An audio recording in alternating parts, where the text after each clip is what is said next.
the National Center for Education Statistics, which is the primary federal agency that we use in the U.S. for collecting and analyzing data that is related to education.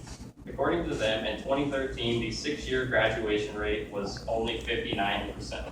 So isn't it interesting to wonder why almost half the students who enter college don't actually graduate? Perhaps there's some problem with our college acceptance program, specifically the over-reliance that we have on standardized testing. So today I'm going to explain to you guys why the ACT, as a test for college acceptance, is severely flawed. We'll examine the English, the math, the reading, and the science sections of the ACT, and why the test as a whole is a bad determinant for college readiness.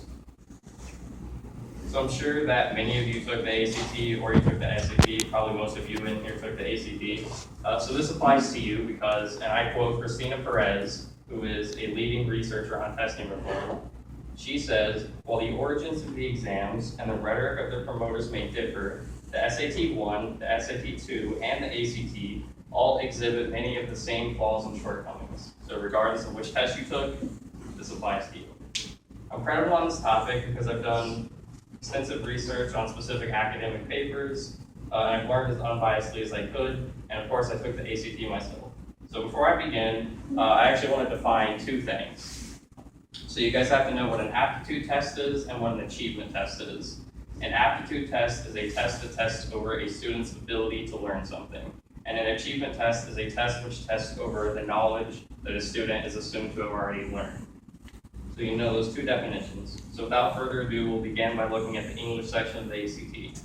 So this big jumbled mess of information, this comes directly from the ACT website. And you can see very clearly that the English section is purely an achievement test because, for example, you could look at something like the grammar and usage section. It tests over the formation of comparative and superlative adjectives, right? You just need to know what a superlative is, how to use it in the English language, not necessarily measuring your ability to learn. So that's the English section. It's an achievement test. Now we will look at the math section. So again, you see big jumbled mess of information. It's the math section. You probably would expect it to be an achievement test. But more specifically, I would like to look at some formulas you need to know. So there's a bunch of formulas here. The formulas, so like for the distance formula, for example, so this formula right here, distance formula, you just need to know it. All these formulas, you just need to know them. You don't have to necessarily understand where they come from. So it's an achievement test and not an aptitude test. Okay, so that's the math section. Now we'll talk about the reading section. The reading section itself will probably be pretty hard to make it an aptitude test. So it's an achievement test, right? It just measures your reading comprehension and not necessarily your ability to improve at reading. That's the reading section. So far we have 3 achievement tests. Now let's look at the science section.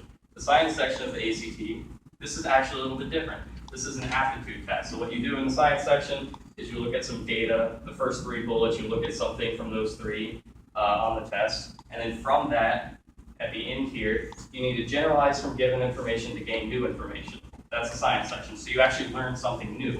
So the science section is an aptitude test.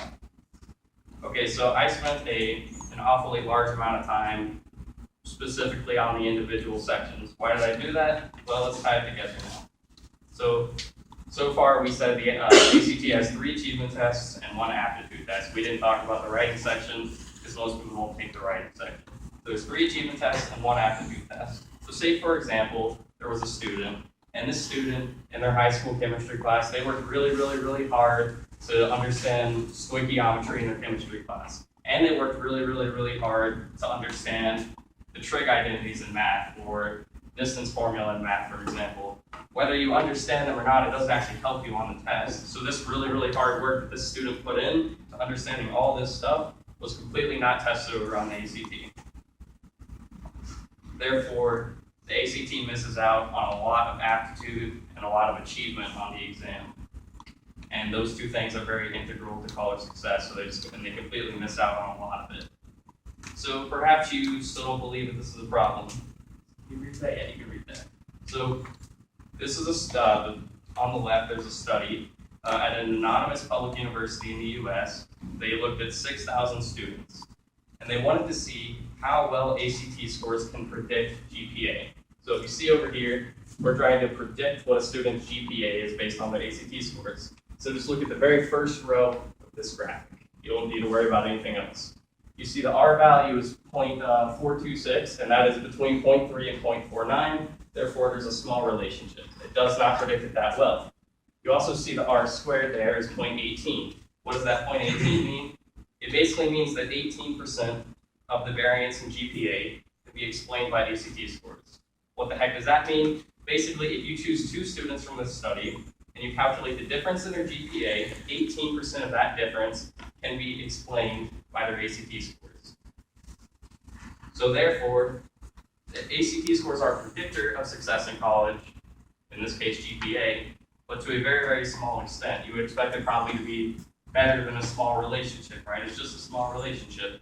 And by the way, this study was published by Project Muse, and they are a leading provider of humanities and social sciences content for specifically the scholarly community. And here's one other study that I can also show you guys. I'm not going to talk a whole lot about it, but this was another study at another university, and you see retained students versus non-retained, so if they leave school or not. And you can see the retained students have an average GPA in the first row of 2 points higher than the non-retained. So again, there is a relationship, but surprisingly not a lot, right? It says 2 points. That's not a whole lot. Okay. And I guess I'll leave it up. You can get it. So what did we talk about today? We talked about the fact that the ACT misses out on testing for aptitude in English. It misses out on testing for aptitude in math and aptitude in reading. And finally, it misses out on testing over achievement in science.